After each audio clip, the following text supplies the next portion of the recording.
when a woman has a problem, we ask, like, how can we fix society? And it's right that we ask that. That is correct. But when a man has a problem, even if it's the same problem, we only seem to ask, how can a man fix himself? And that is a massive part of the problem. And the people that say that are part of the problem. And there are probably people listening that think that way. And I really want to encourage them to just have a little bit of a change of mind, because men are dying by a lack of a conversation in this area. Men like your father and like your brother and like your cousin and like your son. It's horrendous how bad it is. My friend, Dr. Susie Bennett, she basically consulted, I think, maybe 135 lived experience experts in male suicide, and maybe a dozen or so clinical experts across maybe 10 different countries around the world, to ask them, like, what are the number one priorities for male suicide research? Like, what is this agenda going to look like? What are the main research questions we need to answer to help turn the tide on this horrendous problem? And she found out the number one priority was male loneliness, which was endorsed as essential or very important by 98% of people that she asked. And the problem with male loneliness is if you try and talk about that problem, a lot of people think it's a joke.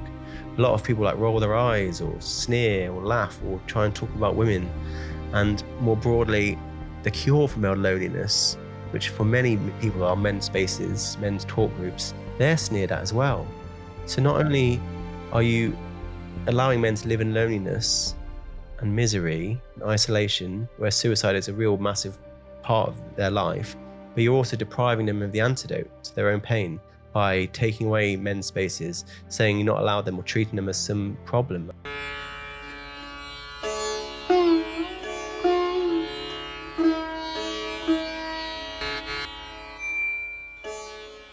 Good morning, everyone. Welcome to another episode of Despolariza. It was born in Portuguese as Despolariza, and what it is a podcast and a YouTube channel and community all about trying to transcend duality and learning to disagree with more science, love, and humor.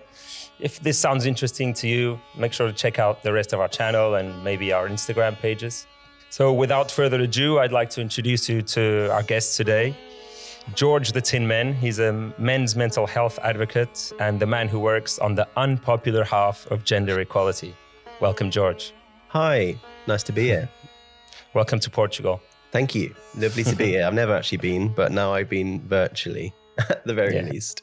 So yeah, the first time we spoke was maybe like 2 or 3 years ago, and wow. At the time, at least 2 years ago, I invited you on the podcast, but at the time it was too early to start doing episodes in English.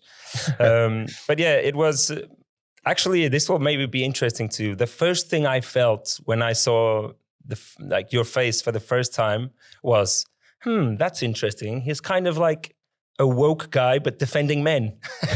That was literally what I thought. Yeah. And yeah, I think that's maybe because I was, and we're going to talk about this in a minute. I felt kind of like a narrative violation, or maybe I felt like empathy. I was so used to empathy never being directed towards men that I felt it as like a strange woke thing, you know? Yeah, I mean, it is a small club, I must be honest. I mean, I'm a left wing at heart, so progressive. And then I'm trying to talk about gender equality on the left, but not within feminist frameworks. So it's a very, very small club of maybe just me and a few others. And it's, I've been very much trying to carve it out myself for a few years longer than you, but more or less at the start of my journey, trying to work out how do we have these really difficult, as you said, uncomfortable conversations around men and boys in a way that is unapologetic and meaningful and evidence-based, whilst not minimizing or infringing upon the journey that women and girls are also on. Don't claim to get it right, but certainly trying my best, and looking forward to talking to you and your listeners. And you're more of a communicator than an investigator in this area, right? Yeah, I think people don't appreciate that. Everyone's like, you're such a great researcher. I don't think I'm particularly great at research. I work really hard, but I think my skills are in the creative communications. I spend so long, like, not only just on the aesthetics of my content, but working out like what is the cheat code to unlocking people's compassion. Like, I generally don't want to be treading on women's toes, but at the same time, men and boys have been taken out of space for so long, in my opinion, that they need to have a place in here. Like, especially in issues like domestic violence, where people think it's exclusively something that men do towards women. And I'll look at facts and they'll be extremely unpopular. The latest data has come out in the UK to find that 40% or 39% of domestic abuse victims are men. And that's just on face value, really, really unpopular. So it's a challenge as a creative to how do I present this information in a way that doesn't round off any corners, but at the same time isn't needlessly antagonistic. So yeah, it's a real challenging creative conundrum. We'll get into that later. Yeah. This podcast always starts with a question, which is, what did you get in the social and genetic lottery? Because nobody chose their genes, nobody chose what family they were born into and what country. And I think this, it's a big part of who we are, these two lotteries. And so what was your genetic and social lottery? And in your case, I'm particularly interested in what kind of boy you were. Oh, a disruptive boy, easily bored. I mean, I'm a bit of a nightmare for podcasts because I'm constantly moving around, gesticulating, I'm like spinning on my chair. It's a bit of a nightmare. But I didn't do very well at school at all. I mean, I was a failure, fail right across the board. Luckily, my dad who was extremely intelligent, also failed. So I followed in his footstep in failing in school and then succeeding afterwards, I hope. But yeah, I mean, I'm extremely lucky in terms of my genetic lottery. I mean, I'm born to a family of quite esteemed scientists and researchers within psychology and biology. I'm more of a creative, artistic type, so I never was that book smart. But since leaving school, when I'm no longer told what to do, what to learn, how to learn, what to think, I'm a lot better at self-directing myself and digging into things I find personally interesting. So yeah, extremely lucky in where I was born and to whom I was born to. And for the past 10 or 15 years, I've been sort of trying to work out the rest. Because I mean, my education was an absolute disaster, to be honest. I hated it.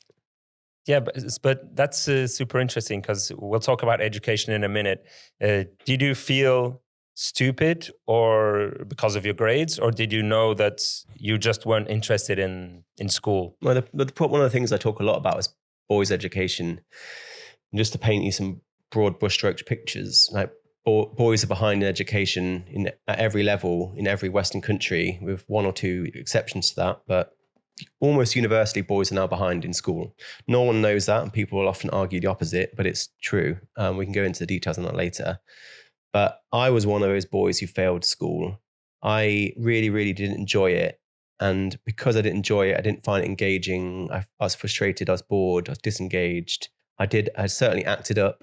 And I'm sure, like a lot of boys, I was classed as naughty or stupid, not worth the investment. But in reality, I don't think I was stupid. I think I was just not interested. I was bored, and I acted up and I wound teachers up. I wasn't like that bad, but I was certainly very cheeky and outspoken, and just a little shit, if I'm honest, as I still am, but just as a grown up now. Yeah, so we'll get back to that pretty quickly. I just wanted to get up to date on the timeline. So then you went into film or something similar, right? Before you started this journey. Entered into the film industry. I've always found all creative mediums interesting. I'm formally trained filmmaker. I've worked across every area of film, from editing, animation, directing, producing, all of that. And then I went into other creative fields because I found that very interesting, like so design, animation, writing, and all these different illustration fields. And I set up various companies with greater or lesser levels of success. Most of them went bankrupt. One of them, which is the current company I currently own and run, doing quite well. And I produce documentaries and branded content for clients. And this is like another area of cognitive dissonance for me, where in places like during COVID, for example, I worked directly with the National Health Service, the NHS in the UK, to help target people that are at risk to COVID-19. So a lot of it, Black communities, South Asian communities. And I was working on quite large campaigns to do that. But then I found it really disorientating because I knew that men were also in that risk group. Men during COVID-19 died at about 1.4 times the rate as women, 3 times more likely to go into intensive care. And I never got asked to help them. And I find it amazing how the NHS knew full well that the male sex was an at-risk group to all infectious diseases, including COVID. And they didn't do anything to help them, but they would help, quite rightly so, minority groups like the ones I mentioned. But yeah, I fundamentally, it doesn't necessarily have to be filmmaking. I just like creative mediums in all their glory. I like helping clients solve problems through creative tools, be that writing, sound design, music, animation, whatever, or film, documentary, blah, blah, blah, blah, blah. And all of these. And how did masculinity prop up, and why did you start doing this? Things everyone always asks me that. Everyone's like, well, what is masculinity? What is positive masculinity? I don't know. I don't know what masculinity is. I always get weighed down in very nebulous conversations about masculinity. What is it? I don't know. But I do know how many men are abused. I do know how many boys have fallen out of school. I do know how many men are incarcerated or victim to sexual violence. I do know how many fathers losing their children, or how many end their lives by suicide, or how many men die at work. Those are objective facts. So if you look at my account, I don't spend much time or any talking about masculinity. There are loads of people doing that. And most of the conversations are a waste of time. But I just want to stick to the facts. I just want to stick to the research, the objective measurements. I don't know or particularly care what masculinity is. I do get annoyed at a lot of the conversations around it on both sides, but I'm not interested in masculinity, but I am interested in facts and how do I present these facts in a way, as I described earlier, that raises awareness and connects with people whilst not being that's very apologetic. Yeah, thank you. But my question was, how did it show up in your life in the sense that these problems men are facing? Like, what was the turning point when you were like, I'm gonna dedicate a significant part of my life towards helping these men or getting this message out? Well, I was a former feminist and remain a progressive. I remain on the left. I was a member of the Labour Party, which in the UK is the primary left-wing party, now in power, but no longer a feminist, no longer a member of the Labour Party. I'm not even sure if I'd call myself left-wing anymore. But I live in London. There's a siren, hang on, let that go. I live in London, and in a particularly progressive area of London. I had an office, and I would often leave the office to have lunch with other companies in my building.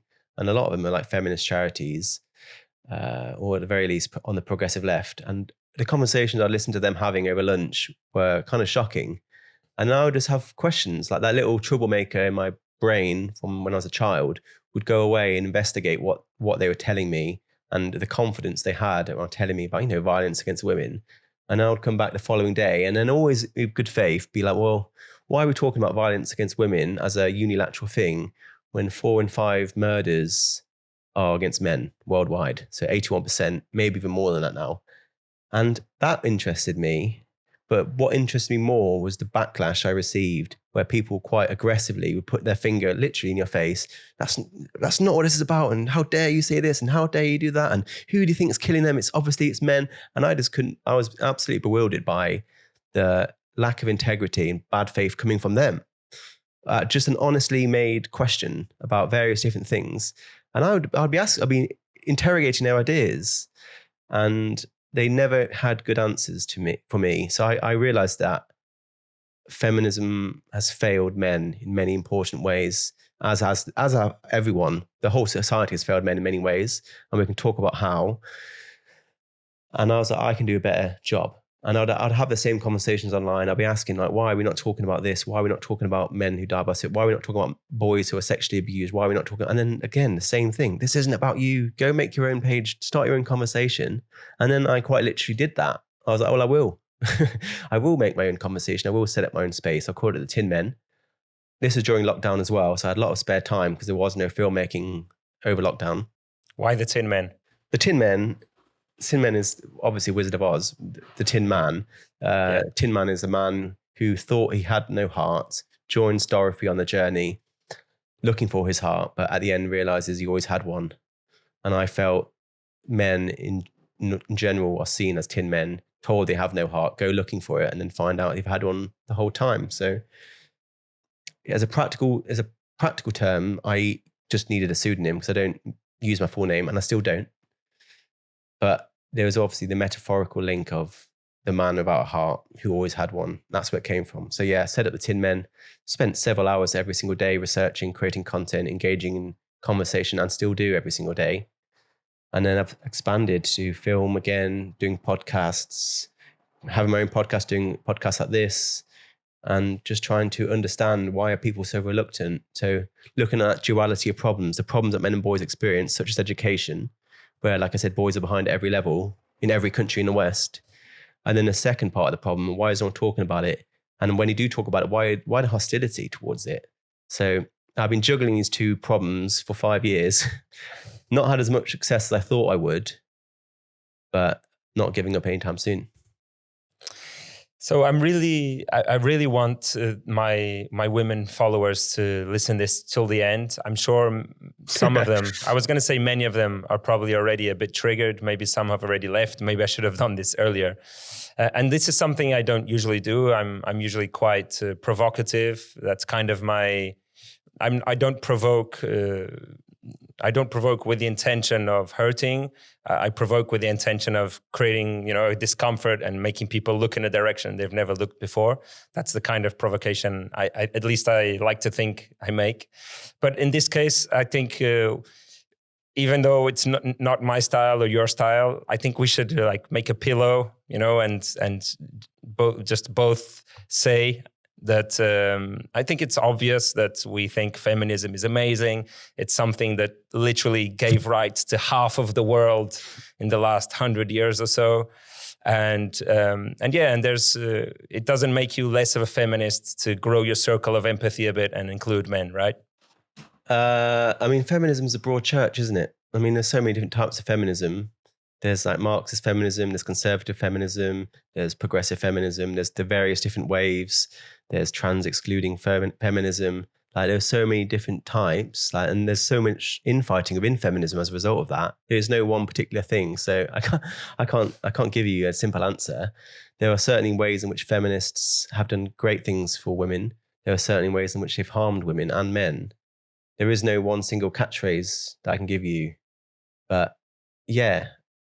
Overall, I would say the early stages of feminism does some great things. And for me, acted as a role model in terms of how do you achieve change. Whether you agree entirely with feminism or not, I think it's hard to deny they've been extremely effective in persistently pushing for what they think is right. And there's a certain level of respect that deserves to be given to them for that.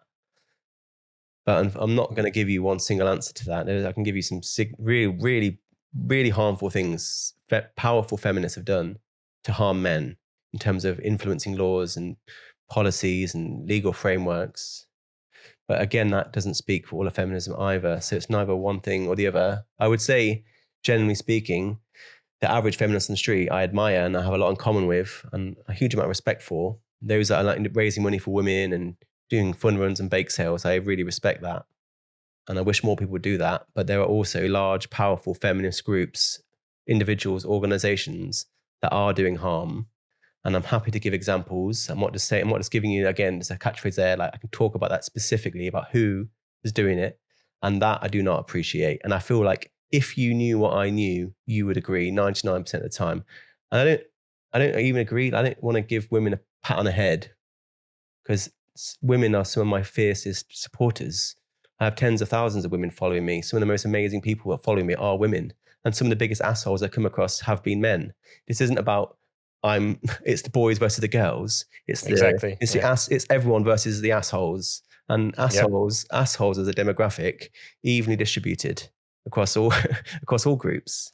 So people are surprised at how many women follow me. And people think that it's just a group of incel angry men. But there's plenty of pissed off women in my community as well.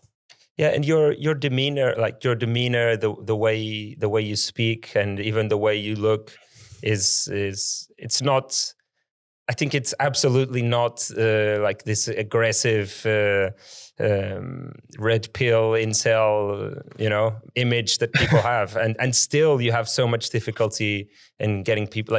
You have a soft tone of voice, you show data, and all that, and it's still so hard for you. Yeah. One of the things everyone says when they meet me in real life, they're like, "Oh, I can't believe how tall and good looking you are." Okay, I get where they thought I'd be like some angry incel living in my parents' basement. It's like, no, I own my own place. It's beautiful. I guess people think I'm traditionally quite attractive. I am quite tall, and that's just the least important part about me.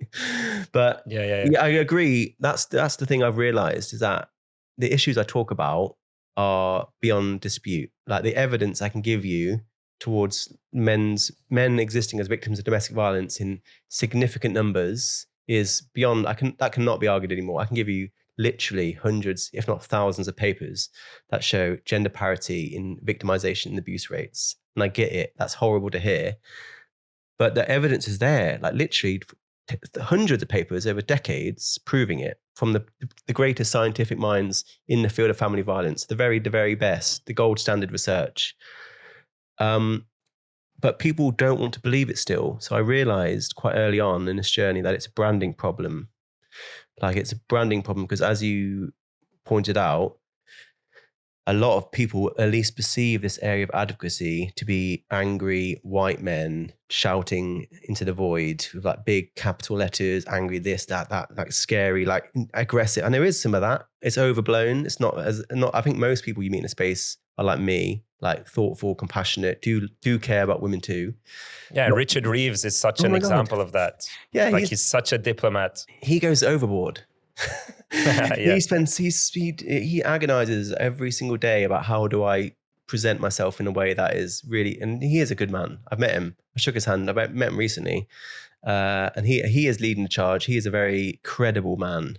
And not everyone agrees with him, but I still think he's doing a massive net positive. And I think you'd be surprised at how many wonderful men and women are in this space. I mean, I'm probably one of the more radical ones, ironically.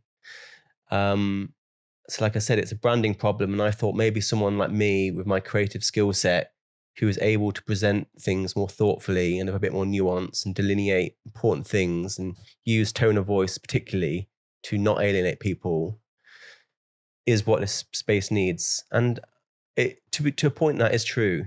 But at the same time, I've not had the level of success I thought. When studies have landed on my desk, that 200 study, one guy, but there's this guy called Murray Strauss. He is the godfather of family violence research. He founded the field itself. There is no greater expert in the world.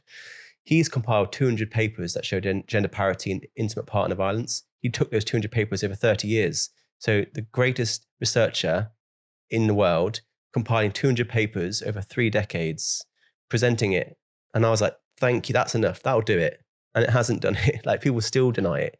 How do you define intimate partner violence? Is it psychological violence too, or are you just talking about difficult physical violence? Listen, you made a great point, because it really depends.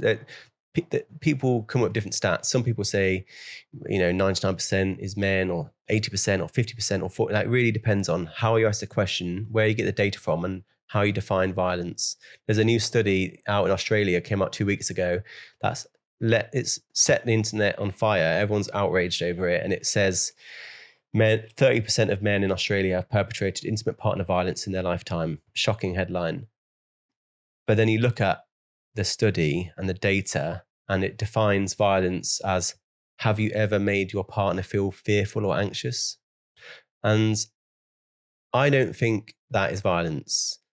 And if we are going to categorize emotional abuse as violence, the bar has to be higher than having made your partner feel fear just at one time.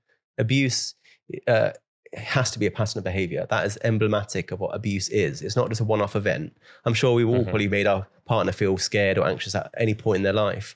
I'm surprised that 100% of men have done that. I'm sure I have. That doesn't mean I'm an abuser. Especially anxious. Yeah, but abuse is specifically a pattern of behavior of many different kinds that is often intended to control your partner. And it's not right that we think having made your partner feel fearful one time will mean you've committed intimate partner violence. And if you look at the stat, that 1 in 3 figure, 35% men have perpetrated IPV onto a partner, but 32% of that is emotional abuse. And if you look at physical violence, it's 8%, which is still 8% too much, of course. But it is very misleading, I think, to paint these outrageous headlines that cause so much argument and are misleading and terrify women. And I don't think that's right. And I think we need to delineate various different types of abuse. But I've always been an advocate of considering physical violence to be violence and emotional abuse to be emotional abuse. I'm not going to die on that hill, But at the very least, the bar has to be lifted. It has to be more than just having made your partner feel fearful one time. And that was a massive study. People are going, that is probably the most influential study in intimate partner violence anywhere in the world right now. It's everything, everyone's talking about it, and it's so flawed, and no one's bothering to look past the headline, which is really upsetting. There's this idea that floats around sometimes, which is that men are more prone to physical violence and women more to psychological violence, let's say. Does the data show that? It says, again, I'm a bit of a nightmare podcast because I can't be like yes or no. It's yes and no, both and neither. Yeah, I've seen that evidence. I've also seen evidence of the opposite. I've seen evidence that women are more likely to be injured from domestic violence, and I've seen the opposite. The most recent data on that from in the UK finds that male victims of abuse are actually more likely to be injured. But then the next year it will show the opposite. The line continually changes because it's such an abstract thing. But what I am confident in is it's not a gendered issue. There are a significant number of men who make up domestic violence victims. Some people say 1 in 3. So the latest data finds 40%. The American data finds 50%. But even if it's just one man, I would still say he deserves to be spoken about as an equally important victim too. And in the UK, we still consider male victims of abuse to be victims of violence against women. So if you're a man being abused in the UK, you're considered to be a woman, a victim of violence against women. And you'll get obscene strategy documents from the UK, like real ones, that will say supporting male victims of crimes considered violence against women. And I can't begin to understand how invalidating and offensive that must feel for a man to be abused in this country, of which there are 1.5 million men every year, to be considered a woman. And like we trip over ourselves on the left to not gender language, to talk about firefighters or police officers, as I do. But then we think nothing about erasing 1.5 million men and calling them women. It's like, yeah. Well, how could you say that? I'd heard you talk about that or post about that, and it's kind of dystopic, right? Like 1984. It's crazy. The narrative, the mainstream narrative has gotten to a place where you can say that this amount of men are suffering women's violence, or however you put it, and nearly no one seems to be raising an eyebrow. And that's like a dystopia where the people inside the dystopia have gotten used to the strangeness, right? Right. And it's just doubly confusing because the people that are insisting on this gendered language around violence against women are the same people that are pushing back against gendered language of like firefighter. Like 10% of firefighters are women. It's quite right that we say firefighter to acknowledge that minority of women who are firefighters, not firemen. But at least 30% of victims of abuse are men, and we don't adopt a gendered language. So 3 times the proportion are men, and we don't do that. And we insist on the opposite. We'll call them women. And it's so dystopian. Like Orwell wouldn't even have written that. That would have blown his mind. And that's where we are. That's the reality. And there's so many things like that. I just cannot understand how anyone could agree with it. But there are important gendered narratives around abuse. I am actually in support of gendered models of abuse, and I am open to discussing how men or women might uniquely abuse their partner and the unique ways in which women and men are harmed by that. So that would be parallel strategies. So a violence against women strategy, but then also a violence against men strategy. This one doesn't exist. We're trying to bring that in. The government are actually now discussing a bill in the UK to bring that in. It's probably going to fail. In fact, I'm almost certain it will. But it's still an important first step.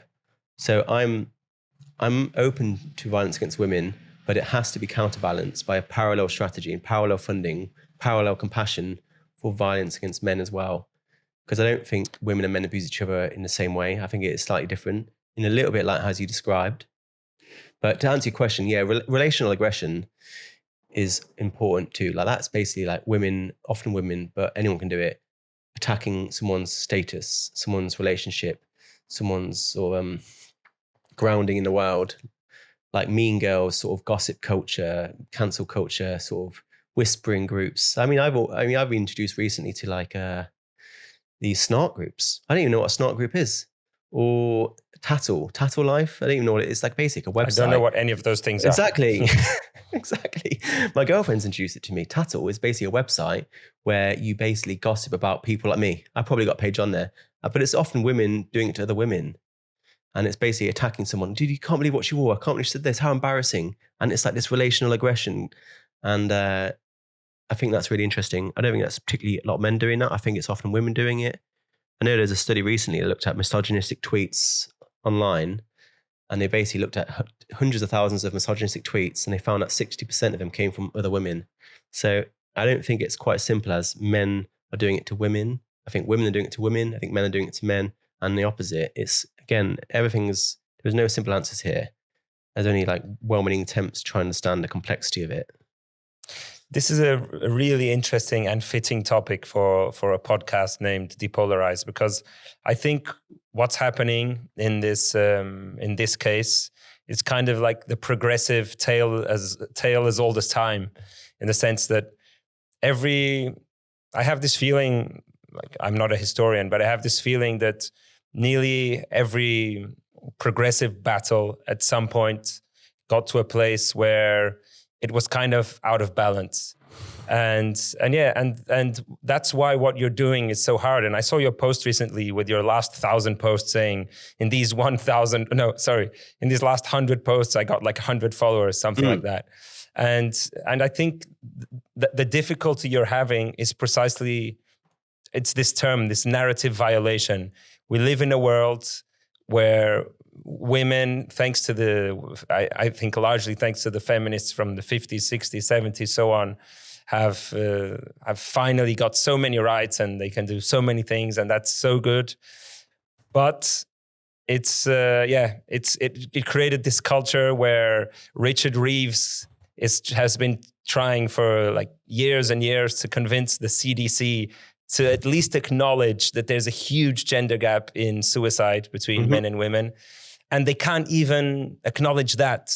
That's how strong this cultural narrative is, and it's reflected in the political narrative, because politics mostly just want to get reelected, right? And so you don't want to trigger people. You don't want to do something which isn't necessary just for the sake of truth.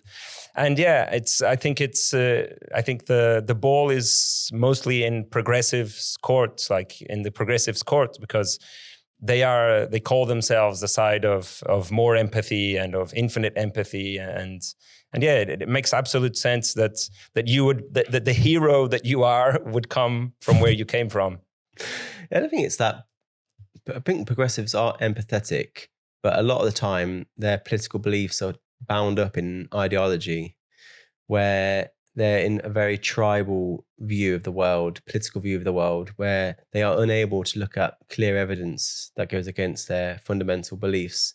One of the main reasons I stopped calling myself a feminist is I didn't want to identify as my political beliefs. I wanted my political beliefs to be flexible and idiosyncratic and built around me as an individual. So the only label, I didn't call myself a men's rights advocate either, for the exact same reason. I just call myself George. And I can change my opinions as much as I want whenever I choose to.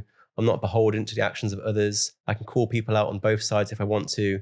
And I don't have to indulge in this beating the other side at any means necessary that only entrenches us further, pushes the other side away, digging your heels in. And I just want to be an individual. I don't even like left and right anymore.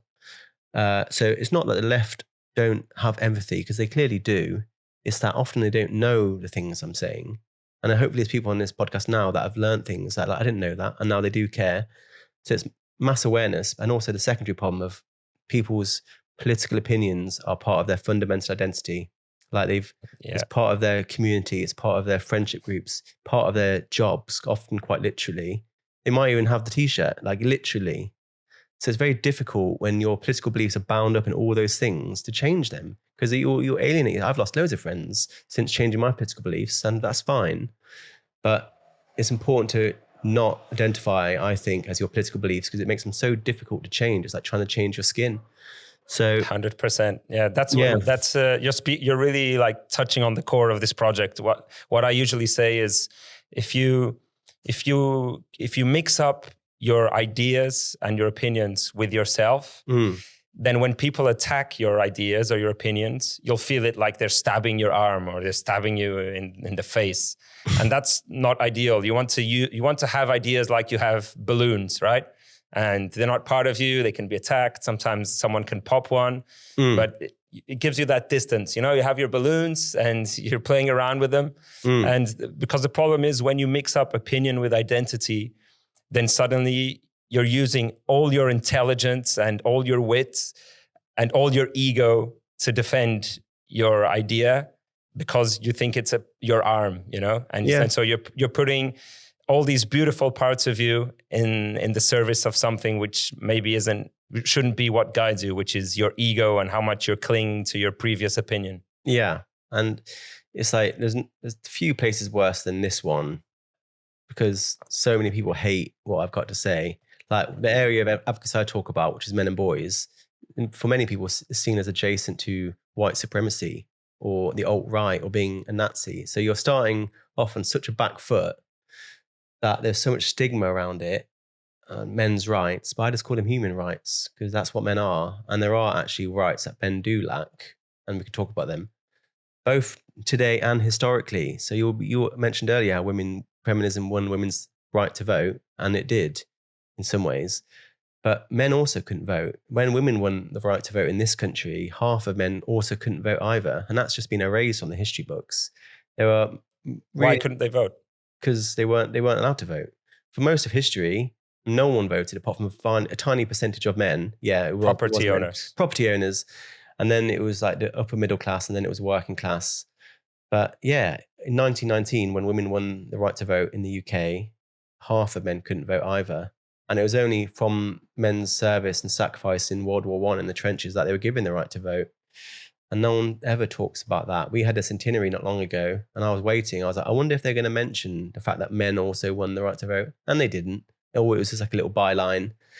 And I think that's important. And like still, there's ways in which men don't have equal rights. Really important ways. I know Kamala Harris, who lost the election, obviously, partly because of her language towards men, she would like laugh at the idea. I remember one podcaster asked her, can you think of any ways in which the government legislates over a man's body as it does a woman?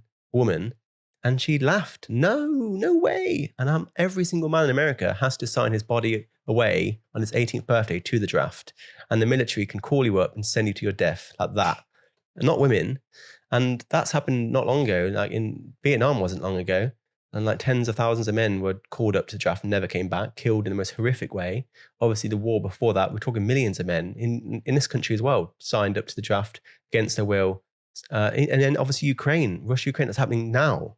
Yeah, on the streets. It's horrible. And I do not support the draft, but it's clearly a lack of rights that men don't have bodily autonomy in America either, because they have to sign it away to the draft. And I say that as a pro-choice man myself.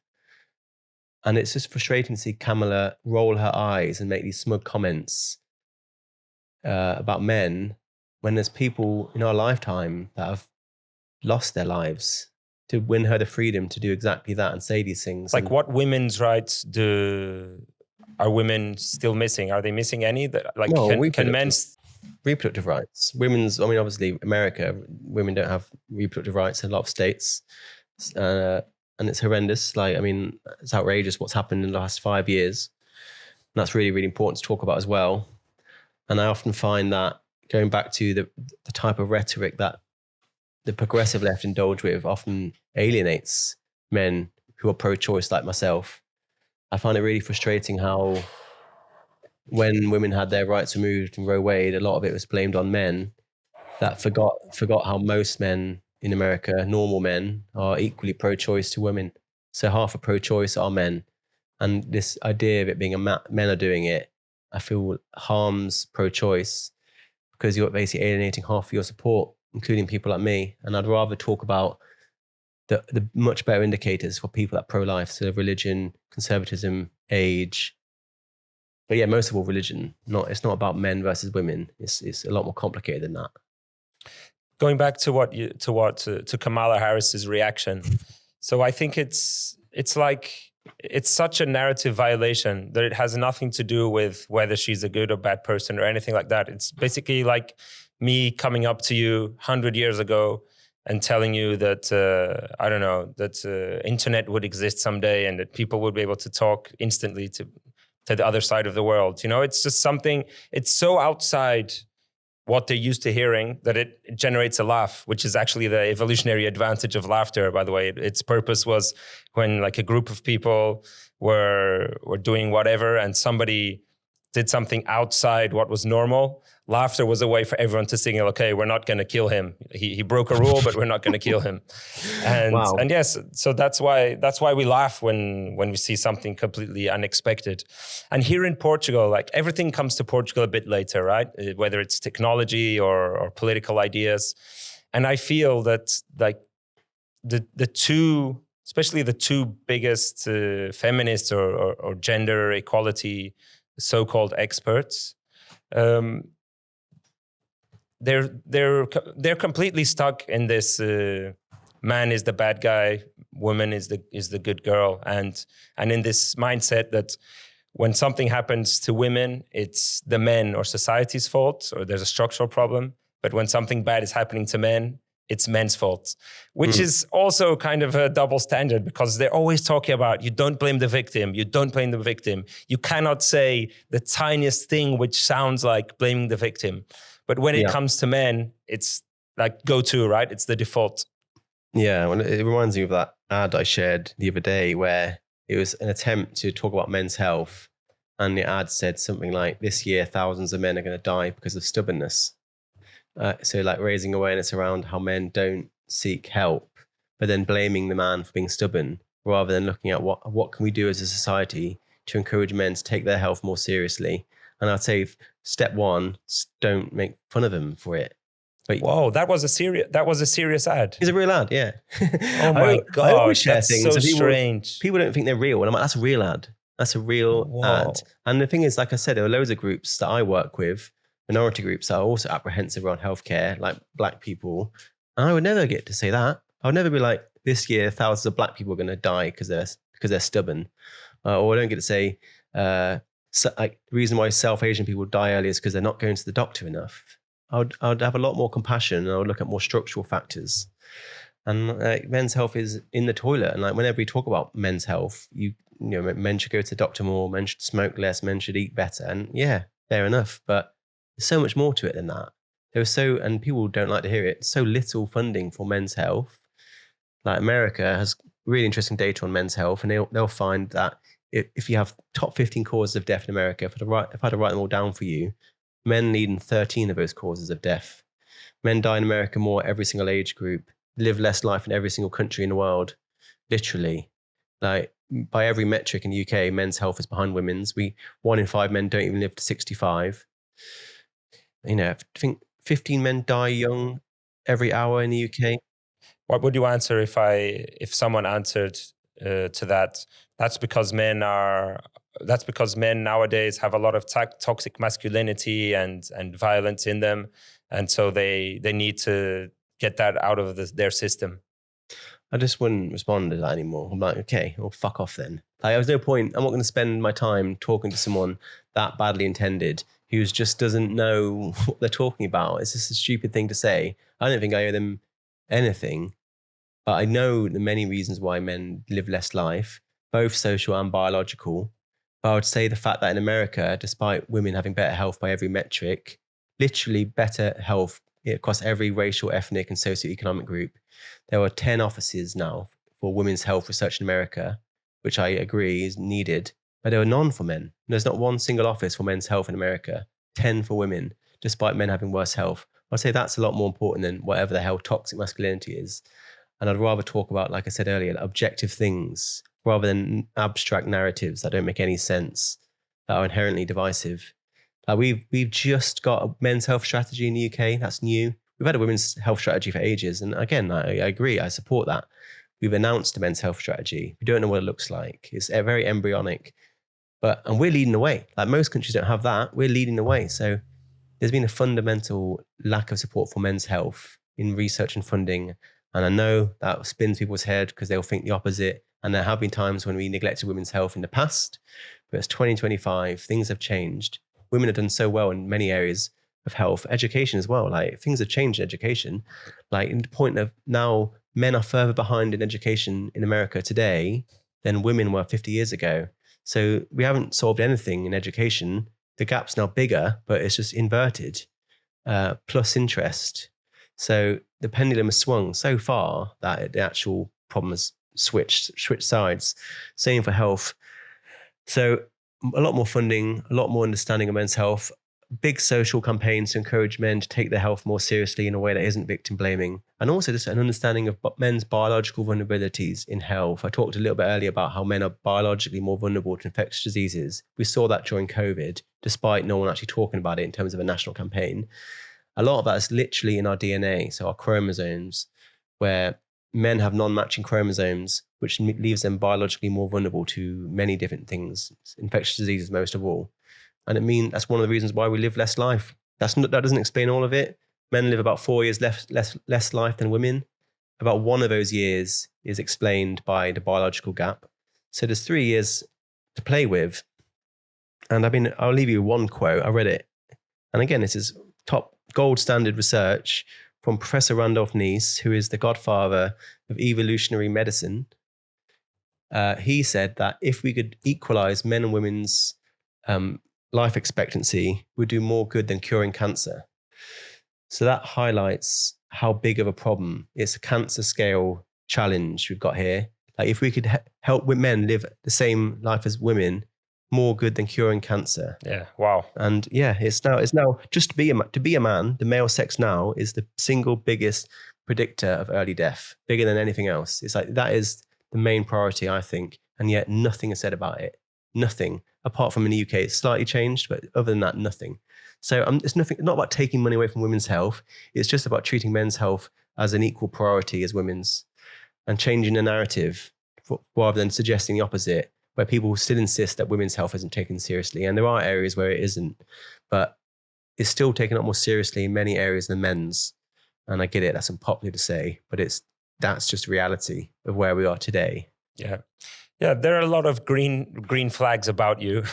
And one of them is that you don't say when I asked about the differences in domestic violence, if the fact that you answered that it's always changing and that it's complex, but what matters to you is that it's also happening to men. That's a big green flag for me. It shows me you're not stuck on an idea and you're evidence-based. And another green flag is that what you just said, that you don't have to take anything away from women's studies and women's health or anything like that to just give a little bit more attention to these people who are suffering. And let's go like one topic at a time now. Maybe we'll go like education, suicide, so on. Why are boys doing worse off in school? Again, very complicated. And ultimately, we don't know. We do not know. There is no single answer to that. And if there were one, it's not going to come from me. The greatest experts in the world, like Richard Reeves, who is the leading expert in this area of advocacy, he doesn't know. He said he doesn't know. He said he's asked like scholars across the world. They do not know, really. There are only ideas. I've heard him say it's the brain development, that male brain development is slower. I think that's just, he's got a lot of ideas, as have I, and I can give them to you, but I'm not saying this is why. I just might be this. So he'll talk about brain development. We all know that boys have slightly delayed cognitive development to girls. We talk about maturity gap. There was part of that is biologically true. And so, yeah, boys have slightly delayed development. Richard thinks that the answer to that is called redshirting. So boys should start school a year later than girls. I don't think that's right. I understand the theory behind it, but I don't think you help boys catch up by holding them back. So cognitive delay for boys. Then there's looking at the school system itself and the way we teach children, often around long periods of quiet reading time. That doesn't work for any child, but girls seem better able to tolerate that than boys do. I am one of those boys. Like even now, I struggle to sit quietly and read a book. I have to do audiobooks and stuff like that. So the way we teach isn't working. And then we have things like teacher bias, where 80% of teachers are women. Naturally, any work environment that's dominated by a particular group, men or women, is more often going to lead to working environments that favor other people within that group. That is just a mundane thing to say in fields like engineering or finance that are dominated by men. And we know how workplaces that are dominated by men are advantageous to men that work within them, not deliberately so. Yeah. That's just natural. I heard you or Richard say something very interesting regarding that, which is maybe because 80% of teachers, primary school teachers, are female or women. Boys are sometimes treated as malfunctioning girls. Yeah. And that was a very powerful sentence, because I kind of felt that growing up. It's of course there are girls misbehaving, right? But the ethos of the classroom is kind of that, the boys should behave more like the girls are behaving. And I think this all comes back actually to obedience and the Industrial Revolution, because this education system me and you went through, for instance, I think I just came back this morning. I was visiting a school where I might put my son in, and I was thinking about, I was studying masculinity and these men's problems these last few days, and the teacher was explaining that they try and change classroom as much as possible, and they try to be outside as much as possible. Mm-hmm. And my mind went straight to, wow, this is great for the boys, because it's harder for boys to be sat down in the same space for so long. And yeah, I think I'm hopeful it's changing. But I think this Industrial Revolution style school, which we went to, because it was more about obedience, right? Because you want to create obedient people to work in your factory, and it's about sitting still and staying in your workspace. I think that it's maybe a form of capitalist motivations. Without intending, creating an environment which is a lot heavier for boys to live in. Yeah, I mean, there sounds like there's truth to some of that, but again, it's just ironic how this is being discussed by you and I, who don't really know what they're talking about, rather than by academics and politicians who should be leading, policy advisors that should be leading this conversation, but they're not. So it's down to us to just suggest things. I agree, that makes sense. Yeah, of course. We're just shooting darts. There's certainly really interesting evidence that the way we teach is more geared towards girls' needs than boys. Boys need more physical exercise. Boys need more practical learning styles, kinespacial learning, more creative group work. They need to be up and moving around, more physical education, less homework for all children, especially young children. And yeah, looking at, like I said, going back to the fact that 80% of teachers are female, one in four schools in the UK have no male teachers in it whatsoever. That following the same phenomenon of those male-dominated workplaces, that is going to create a working or learning environment that is just more suitable for girls. And it is. Like, it's interesting because you look at exam results for boys and girls, and they're very similar. We're looking at objective measurements of learning. But if you look at teacher assessments, where a lot of it's down to a teacher's subjective assessment of that child's intelligence, that's when girls pull ahead. So that's where the controversy is. And that suggests that girls are benefiting from a teacher grading bias. Or it could be because boys do less homework and have a different form of class participation. Yeah, well, boys misbehave. But we're now going back to what I said, like, a lot of the naughty behavior we talk about in boys is just a boy that's disengaged and not enjoying class. Like, I misbehaved. I would get detention and whatever else, but not because I was stupid, but because I was not engaged in the learning style. And we had a learning style more along the lines of what you talked about earlier, maybe that would be different.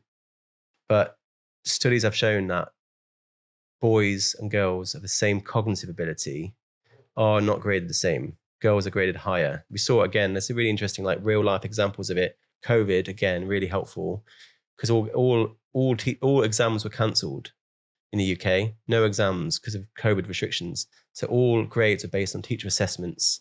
So when he took out the objective measurements of exams, girls went even further ahead. And then when exams were brought back, they were still further ahead, but not as far ahead. So again, we're seeing these real life events that, again, I return to what I said. I do not know. These are just ideas that are certainly worth discussing. I don't know whether they're true. I certainly don't know if one of them is the entire truth, but they're interesting. Yeah, but that's a massive experiment. Like, if every child during COVID changed the evaluation method and then changed back, and you see that difference, like, if it's as clear as you're making it out to be, then that's better than anything you can do in academia, because it's literally the whole country. Yeah. Well, it's not every child. It's just the average of girls, but average. Yeah, of course. I mean, and also these are not my ideas either. This is one of my heroes, Mary Kernick Cook, who was the boss of UCAS. So those who don't know, UCAS is basically the organization that decide who goes to university and who doesn't. They're basically the authority of higher education, the government organization. She was the boss. So these are her ideas. And she's the one that asking, is this systemic bias against boys? Systemic bias, quote, against boys. And that's her as the number one authority in higher education in the whole country. So like I said, I'm using really high gold standard evidence. I'm not just finding some tweet online and being like, oh, here we go. Yeah. But again, it's always underpinned of an area of uncertainty because no one's asking these questions. There's more evidence that finds male teachers are less likely to problematize a boy's so-called negative behavior. And that makes sense intuitively to me because I think men are more able to recognize what a boy's misbehavior often is, which is, like I said, not bad behavior, but bored. I feel like I got along best with my male teachers because I think they saw my naughtiness as not a sign of my lack of intelligence, but a sign of me, in many ways, having been failed by the way I was being taught or not being taught.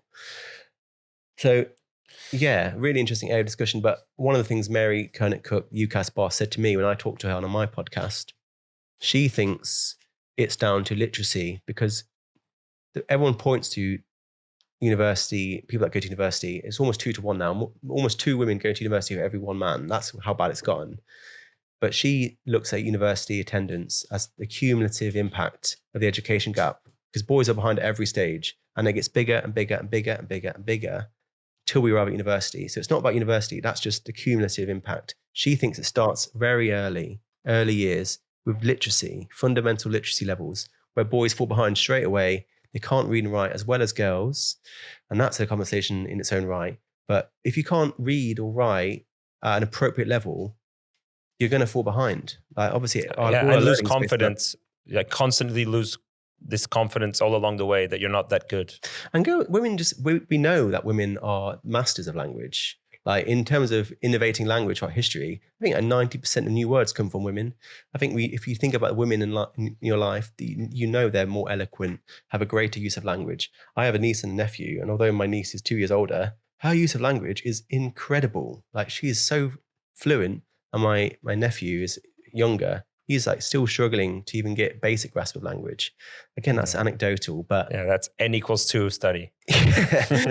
Yeah, and I'm biased as well, of course. But literacy levels, I think, are important. So if there's one thing you take away from this, please go read to your children, especially boys, because that's where they seem to be falling behind. That's where it begins. That's where the problem starts. Literacy. Each one of these topics could be like a 3-hour conversation, but we have to move on. So let's move on to maybe the most tragic and urgent one of all, which is male suicide. So what do the experts say on this? Why is it happening? And are there people looking at this politically and structurally? Not really. No, I don't think. I mean, the facts I can tell you. The facts are that in the UK, we've just had our worst year this century for male suicide. So although it is being talked about in the media a little bit more, a lot more awareness, people, you see on social media feed about male suicide and how tragic it is. It's not necessarily helping. All this encouragement of men to talk, men to cry, men to open up. Well, we've just had the worst year yet in the last 25 years. So it's actually getting worse. It's not getting better.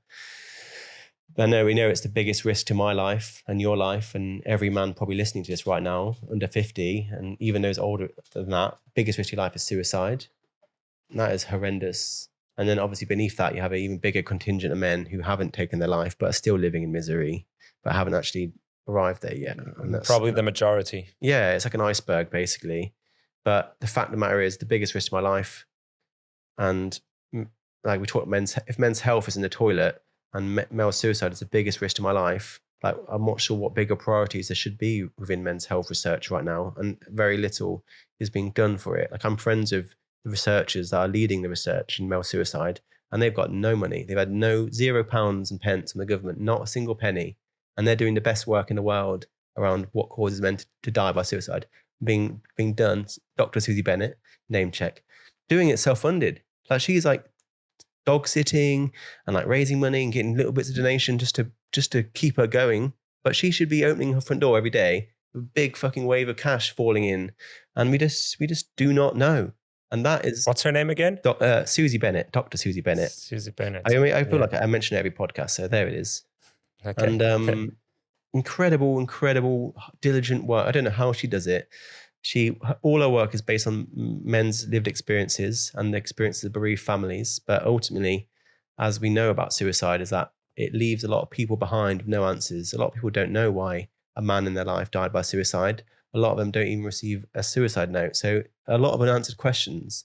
So But there are clues. I once read yeah, that in suicide notes, you look for patterns in suicide notes, and I think useless was very common inside suicide notes, right? yeah, I think yeah, yeah. But there is no one single cause. We can look at associated events. We can look at things that are associated with suicide, but we don't know if that's the main reason. We know that men who are victims of abuse often look at suicide because there's no way out for them. There's so few services for them. Not many places to go if you're a man being abused. And obviously, abuse has a huge impact on your mental health. And I think about 11% of men being abused will consider suicide. I mentioned earlier 1.5 million men abused in the UK. So 11% of that theoretically are at risk to suicide.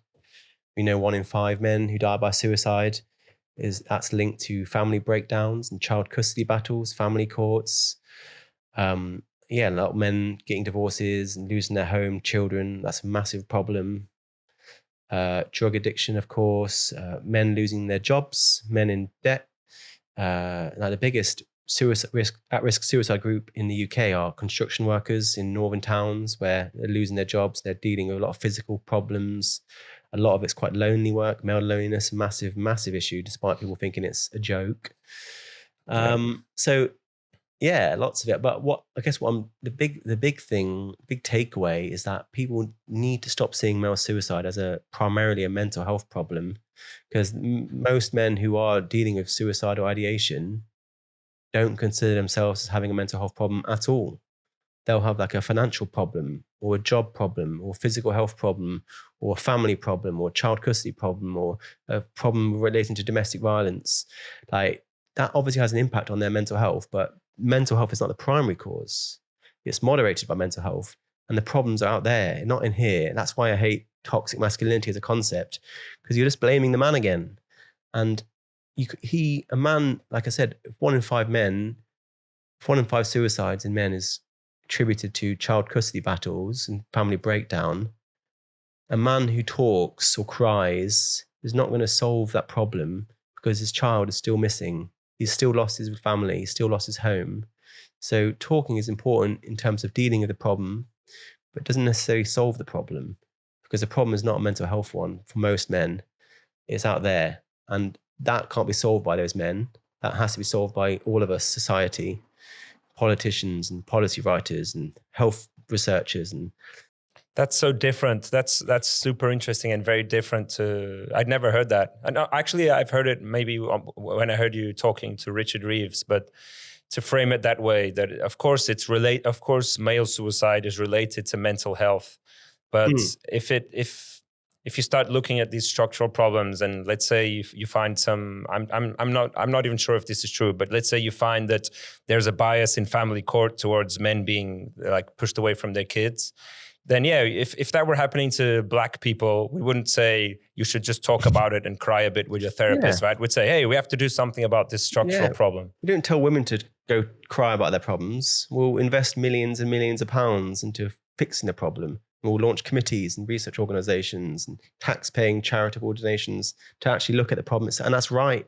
But we just seem to tell men to don't talk about it. And it's like, well, I've been talking about it for 5 years now, and we've had the worst year yet. So how about we stop just talking about it? By all means, keep doing it, because that's an important short-term solution. But structural change, and then more broadly, the acceptance that men are not like advantaged in every single possible way. They experience significant problems that are out there. And there's that dichotomy of when a woman has a problem, we ask, like, how can we fix society? And it's right that we ask that. That is correct. But when a man has a problem, even if it's the same problem, we only seem to ask, how can a man fix himself? And that is a massive part of the problem. And the people that say that are part of the problem. And there are probably people listening that think that way. And I really want to encourage them to just have a little bit of a change of mind, because men are dying by a lack of a conversation in this area. And then men like your father and like your brother and like your cousin and like your son. Too many. We know I mean, everyone's touched by it. Like it's horrendous how bad it is. And then of course, like loneliness. Susie, my friend, Dr. Susie Bennett, she did a paper. She basically consulted, I think, maybe 135 lived experience experts in male suicide and maybe a dozen or so clinical experts across maybe 10 different countries around the world to ask them, like, what are the number one priorities for male suicide research? Like, what is this agenda going to look like? What are the main research questions we need to answer to help turn the tide on this horrendous problem? And she found out the number one priority was male loneliness, which was endorsed as essential or very important by 98% of people that she asked. So more or less all of them said male loneliness is really, really important. And the problem with male loneliness is if you try and talk about that problem, a lot of people think it's a joke. A lot of people like roll their eyes or sneer or laugh or try and talk about women. And more broadly, the cure for male loneliness, which for many people are men's spaces, men's talk groups, they're sneered at as well. So not only are you allowing men to live in loneliness and misery and isolation, where suicide is a real massive part of their life, but you're also depriving them of the antidote to their own pain by taking away men's spaces, saying you're not allowed them or treating them as some problem. Like I've tried to set up, I'll tell you a true story. I tried to set up a men's network as part of Loughborough Student Union in the UK, which is a big university here. The Students' Union were very much on board of it, supportive. It was going to be like mental health groups and talk groups and have men, like psychologists come in and talk to the men that go and have like hikes and stuff. Really, really great stuff. Student Union was on board, and then it got announced, and the backlash on social media was unprecedented. I've never honestly seen anything quite like it. It was horrendous, the comments. And my friend Rory, who tried to set it up, got so many threats that they had to cancel the whole network for fear of his safety. That's how bad it got. And we didn't even have one single event. They didn't even let him have one. They just cancelled it. That's very sad. And like, yeah, male students twice like to kill themselves as female students in this country. And I remember telling that story on a podcast like this only about a month ago.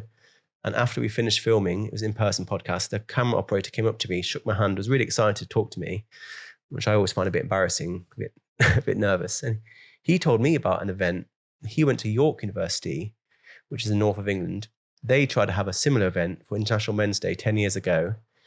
And all of his male friends were really, really excited to have this chance to talk about things like loneliness and family breakdown and suicide and men's mental health. Really excited. University of York announced the event. Backlash, protests, people signing petitions, just like Loughborough, cancelled the event. The following day, one of his male friends killed himself. And he was one of the men that was really excited to go. And I'm not saying that wouldn't have happened had the event not been cancelled, but it really shows how close to home it is and how important these events are. And the fact of the matter is, there's nothing to be apologized for or feared about men having spaces to talk about these things. In fact, they are quite literally life-saving antidotes to male loneliness. And the people that hold these protests and sign these petitions should be utterly ashamed of themselves. And there's blood on their hands in many ways, because you're basically taking away the antidote to men's pain for the biggest risk to their life, which is suicide. So that's part of the problem as well. Wow. Yeah, I think there's a fundamental misunderstanding of what men's groups and men's circles are. I have a close friend who got involved in it, and then after having attended a lot of them and after having learned with his mentor on how to facilitate this kind of spaces, he finally did his first one here in Porto, in the park. And I went as his friend and as his fan, and because I think it's an important thing. And in his first men's circle, you don't talk about what happens in men's circles, right?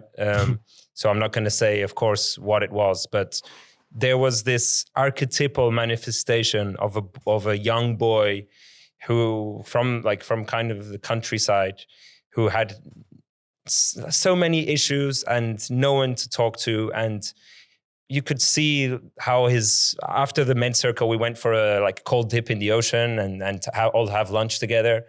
and his eyes were shining, and he was clearly he was so relieved, that he had found this space. And the fundamental misunderstanding, I think, is that when a group of men get together, I think a lot of people imagine that they become even more testosterone, like even more filled with competition and these things we associate to masculinity. And I think what happens is the opposite. It creates a space where people can safely explore fragility together. Maybe in other masculine environments, they'd be ashamed to, because maybe one of their mates will say, "Come on, don't be such a beta male," or some comment like that.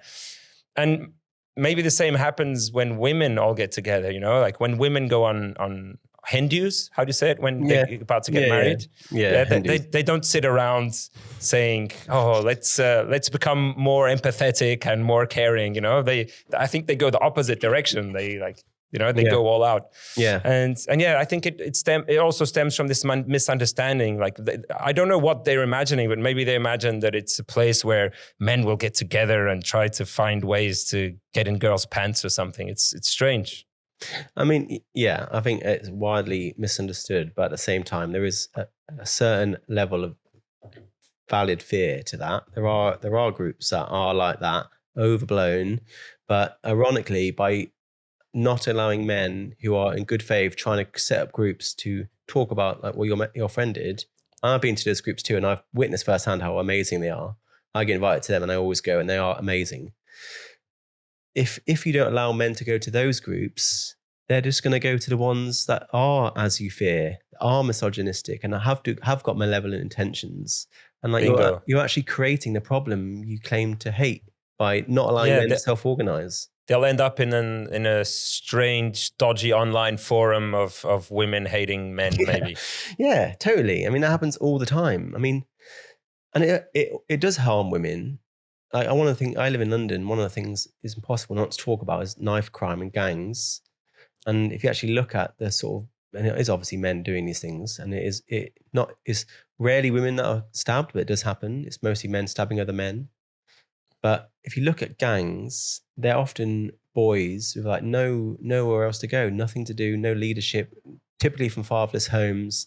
And they're out there looking for a sense of belonging or a family or leadership or purpose more broadly. And they can't find it at home because there's often not dad there. They can't find it at school because there's so few male teachers. Youth clubs are being closed down. Libraries are being closed down.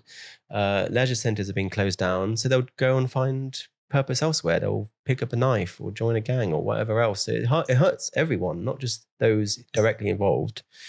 And boys need adrenaline, and if the culture isn't giving them sports and healthy risk taking, they'll find the adrenaline in becoming a hooligan or becoming a criminal or or online.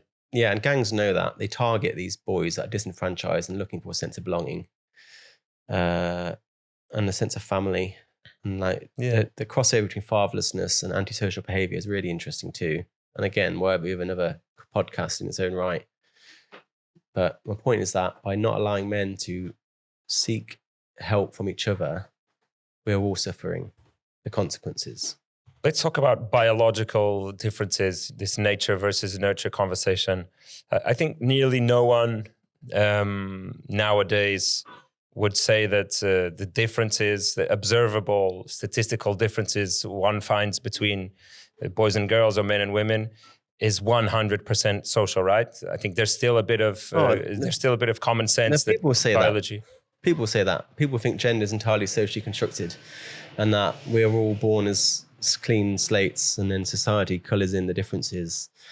Like the social constructivists who think we're all the same and the way we're treated is where the differences come from.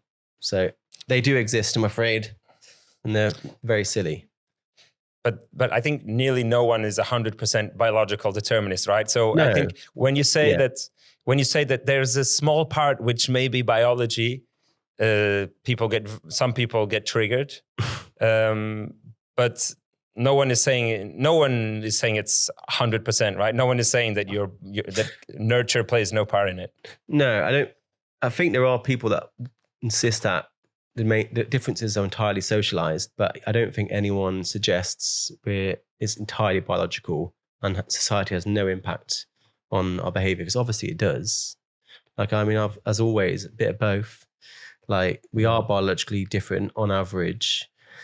Like every other animal in every animal in nature. And even to add nuance to that, that doesn't mean all men are different to all women. Some men are more like women, some women are more like men. The distributions are overlapping. And we're talking on average. Yeah. But that's also a problem. I think because there's a lot of, there's a lack of statistical knowledge in society in general. Even when you say things like men are on average, or it seems based on all the evidence we have that boys are on average more prone to risk taking than girls. Yeah. They don't see two overlapping bell curves very close to each other. And they hear that as all men are better at taking risks, or all men are braver. Yeah. And that's also why they get triggered. It's because they didn't have a good statistics teacher, or they never learned anything about statistics. Well, I didn't study statistics, but I can still apply a basic level of common sense. I think one way to look at it is just to say in a mundane way, like if I were to say men are taller than women, which, yeah, men are taller than women, that doesn't mean I'm never going to meet a woman that's taller than me, or there are no women that are taller than men. Obviously there are. I'm talking about on average. Men are on average taller than women, but there are some women that are taller than men. So we need to apply that in all areas. It's right, men are higher risk takers. Some of that's biological, some of it's social. But that doesn't mean there aren't risk takers that aren't women that don't exist for men. So, and the same for education, obviously. We talked a lot about different learning styles and how they don't work as well for boys, but a lot of the things I talk about, women are crying out for that sort of stuff too. It's not, I think a lot of things I talk about benefit men and women because it goes both ways. But yeah, it's people don't understand how stats work, unfortunately, many times. Yeah, and it's how can I say this the best way possible? You can at the same time simultaneously think it's wrong to treat any individual person differently because you know that there's this average statistic. Yeah. At the same time as you try to structurally acknowledge that the average exists, right? You can do these at the same time. Yeah. And sometimes I feel like people think you're either doing one thing for everything or one thing for everything on the other side. Yeah, we can talk about different averages and generalizations, but none of that justifies treating an individual differently. Exactly. Like we need to treat ourselves as individuals first, and equally, despite these average differences. Like we need to have both those conversations to acknowledge that we are on average different, but at the same time, none of that justifies me treating a woman differently on the basis of her sex. But again, people don't understand that. and sorry, I'm always quoting Richard Reeves, but he's amazing. He's an amazing guy, and I know you love him too. So, but I heard him regarding this topic. I heard him say something really interesting about risk taking, which is it's actually worse for society. It can be and probably is worse for society not to acknowledge some of these biological differences, because let's use risk taking. If you know that boys are on average more prone to risk taking, then as a society, maybe you can give them healthy ways to do that, right? Through entrepreneurship or through sports or through, I don't know, all these healthy ways to do so. And that will maybe actually make the whole of society less dangerous, right? And so basically the truth will set you free is what I'm saying. Yeah, absolutely. I mean, there is, again, a really interesting area of hypocrisy because a lot of the people that claim there are no biological differences to men will then go on to say the opposite. I know someone who's like a fairly well-known influencer in this space, feminist influencer, and she'll say like, well, you know, men and women aren't different, we're the same, blah, blah, blah, blah, but men and women's brains aren't different at all. And then like the next day, she'll be talking about women's hormonal system and like menstrual cycles and how, you know, you go through different luteal phases and how that does impact your psychology. And I'm like, then you're saying that we are biologically different and we do have sort of hormones that influence our behavior. Yeah, but to me, like to deny that. I was gonna say, well, we know hormones shape behavior, and we know men and women, generally speaking, produce different hormones. Yeah, that's what I was going to say. It's very hard to deny that scientifically. So let's not waste time. Yeah. So what do you think of the term toxic masculinity? Just stupid. I mean, like I said, it doesn't help. Like, we've tested it for years, and most people don't like it. Most men find it offensive, as do most women. I feel like it misdirects people. Like, we were talking about suicide earlier. The issues that shape male suicide, of which toxic masculinity is often blamed, are structural and external to the man. They're not in his head. It's not like a toxic mindset that can be solved through talking or being more feminine, as you said, like not a dysfunctional woman or girl. You're looking at the wrong place. And although there are toxic attitudes towards masculinity, I think we can talk about, there are people that have very toxic views of what it is to be a man. That doesn't make masculinity itself toxic. That makes the attitudes towards it toxic. So slight change in language, toxic attitudes towards masculinity, I think is a lot more useful term. But it's very distracting. And like, when I see it used within the context of male suicide, I find it so offensive, because it's just a one answer catchphrase to a problem that's extremely difficult to understand and delineate. And you just wouldn't do that for any other group. You wouldn't ascribe toxic to any other immutable characteristic. And we just got to let it go. And it is falling out of favor. I'm hearing it less and less and less. And yeah, fundamentally part of the problem. But adding those two words, toxic attitudes towards masculinity, that is helpful. But masculinity itself isn't toxic. Masculinity isn't good or bad. It just is. It simply is. In the UK, I see some feminists are speaking against it, and that one shouldn't use it. But here in Portugal, where as always super late, and so most, like, these 2 or 3 largest gender specialists or feminists, it's like they always talk about toxic masculinity, and they do something which is maybe as bad, which is, when they talk about men, they tend to make a straw man, or just make a straw man. To make their point, and sometimes their main point is super valid. Let's say they talk about men being more in positions of power, or men being more violent, or whatever.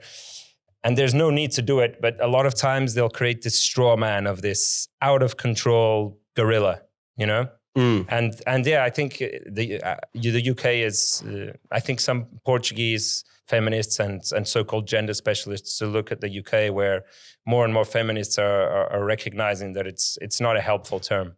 I saw it. Yeah, no, Portugal's behind the curve, and this is a chance for people that still use it listening to be ahead of the curve and to actually be part of an actual progressive movement.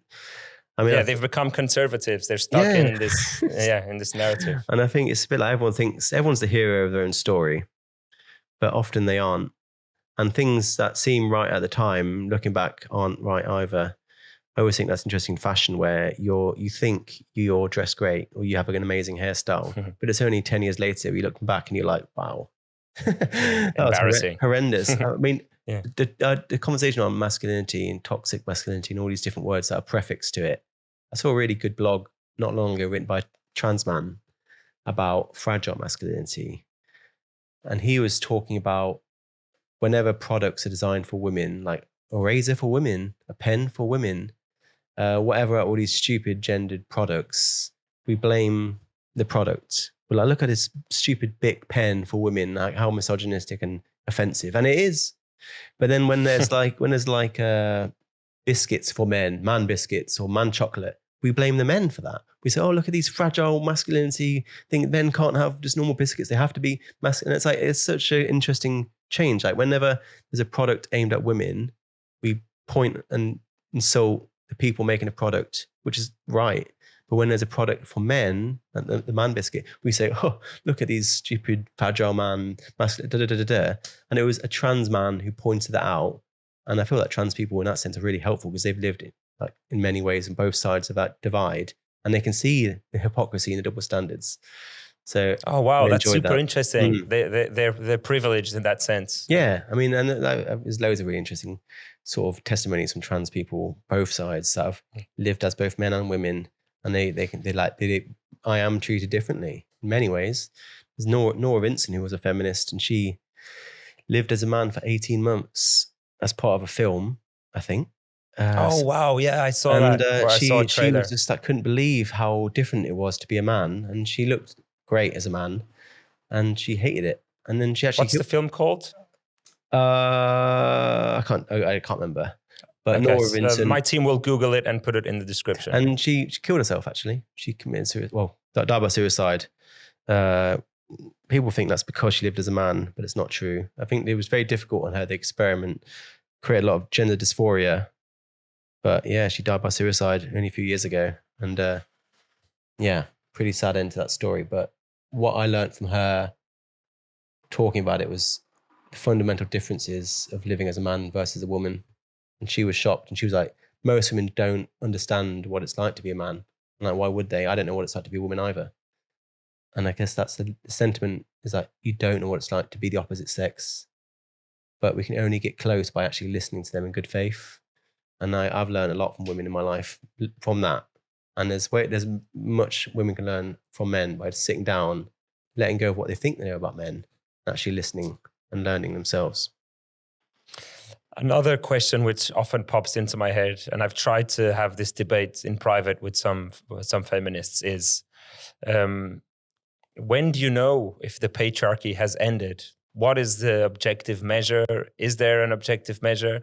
Because the way I see it, if you call Afghanistan, where girls can't even sing and can't go to school and can't do absolutely anything, and men are in charge, if you call that a patriarchy, then calling Portugal a patriarchy is it's intellectually kind of strange, and it's also kind of an insult to these women who are in their 80s and some are already dead, who fought so much and against everything to get us from Afghanistan to Portugal. Yeah. So what is this word? What does it mean nowadays? Well, it's also offensive to the women in Afghanistan now who are being oppressed and do live in a patriarchal society. A lot of that's based on sort of religious fundamentalism. I don't think it's right to just look purely at gender, although that's obviously an important part of it. But yeah, to call both Afghanistan and Portugal, UK, America, patriarchies, to draw a line of equivalence is so unfair and academically and morally bankrupt and offensive, is not helpful. And like I said, hopefully the lesson of this podcast is that we need to have long form conversations in detail that delineate these things into different things, like different areas. Like I see the patriarchy blamed for everything. I see it blamed for domestic violence. I see it blamed for the pay gap. I see it blamed for children, like having rights to children, parental rights. I see it blamed for women not having pockets. I see it blamed for climate change. I see it for Donald Trump and the economic crash of 2000. I see it blamed like the same thing: patriarchy. I'm like, we've got better words now. We can talk about the economic situation of mothers and how that impacts women when they have children, why they are paid less, and how men work different jobs for different reasons and work longer hours and more dangerous jobs. And like, we have economics, we have psychology, we have anthropology, we have history. We don't have to use the same word to describe everything. I always thought about it's a bit like trying to fix a really meticulously designed watch with a sledgehammer. And like, that's not going to work. You're going to smash it, which is the perfect word, but you need delineated exact words that are not based entirely on gender and allow for nuanced conversation that isn't divisive and is depoliticized.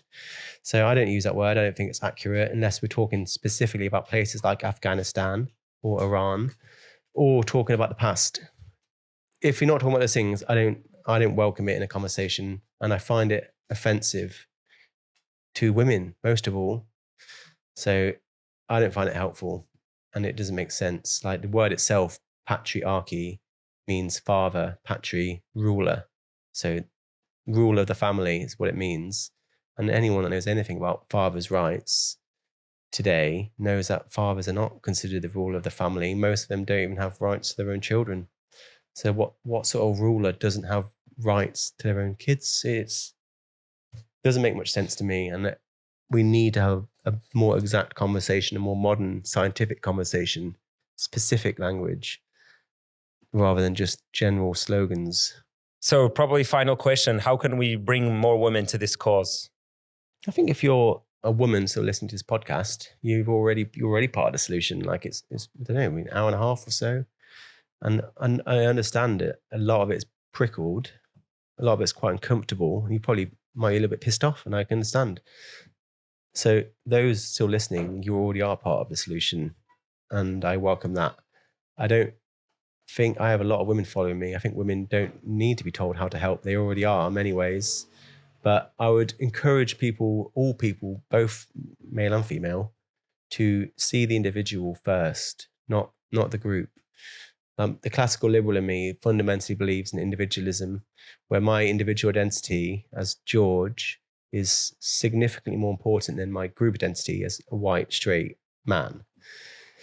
So, and I extend that to all people, not to treat people as the sum total of all their characteristics, to treat them as an individual who are shaped by their personal experiences and their ideas and their thoughts and opinions and their hopes and dreams and their pain, and to see men not as a monolithic oppressor class, but as an individual on his own journey, shaped by his experiences. Even the men we hate, violent men, they too are shaped by their own experiences, and often they are victims in their own right. None of that justifies violence, but it is important lens to look through if we're going to understand men, especially men that we don't like, to see men not as a static object, but as the end point of a journey he's still on.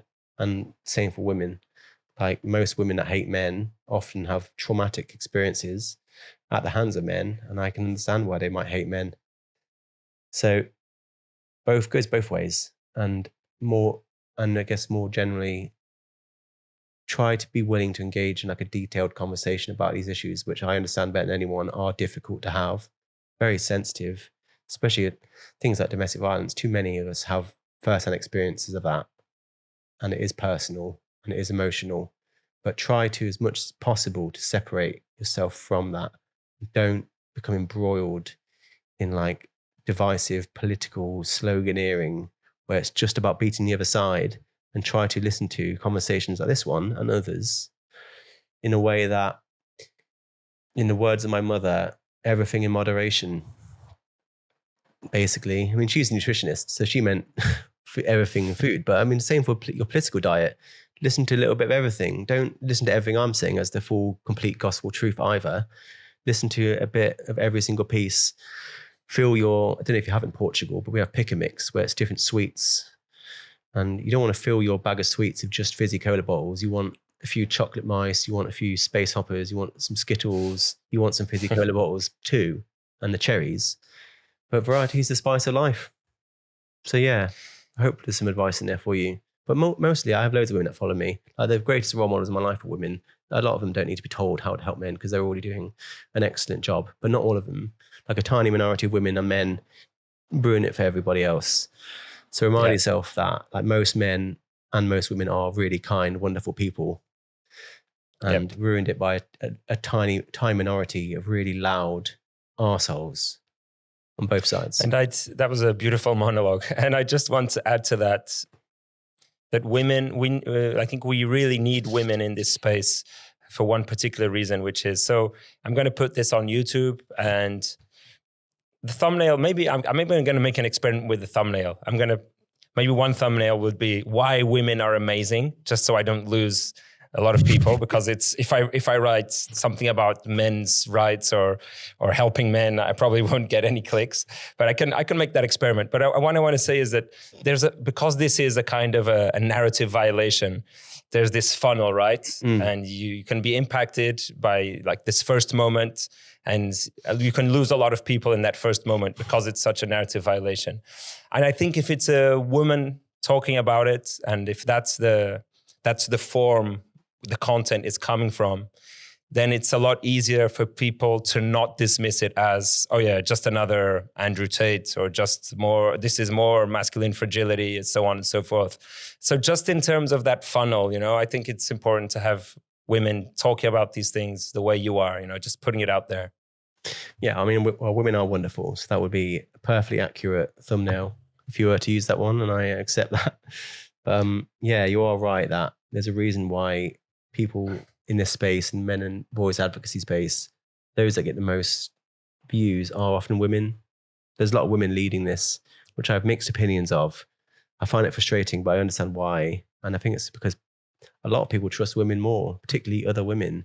They don't trust a man like me, especially white ones and straight ones. And it's like, oh, okay. But you don't have to trust me, you just have to trust the facts. And that doesn't have a gender. So yeah. And I also would like to say that if there's anyone listening to us who would like to start like the TinMen in Portugal or something similar, a project like that, then I'll definitely share it and support it, and women too. I think it would be nice to have maybe a man and a woman who are listening to this getting together and starting kind of like the Portuguese, the TinMen. That would be perfect. Franchise it out. Yeah, write me on Instagram. This was great, George. Thank you so much. Likewise, it's been a pleasure. Thanks for talking to me. Let me know if you come to Portugal and maybe we can hang out. Yeah, and I absolutely will do that. Thank you. Do some violent men stuff. Maybe. Yeah. All right. Thank you very much for being on that side of the conversation. Don't run away yet. If you enjoy this, consider watching some of the other episodes. Like, comment, subscribe. All of this helps the channel. If you're feeling more generous, you can support us through Patreon or Donor Box, and the links in the description. And yeah, that's all for today. Thank you. And thanks once again, George. Thank you. Bye-bye.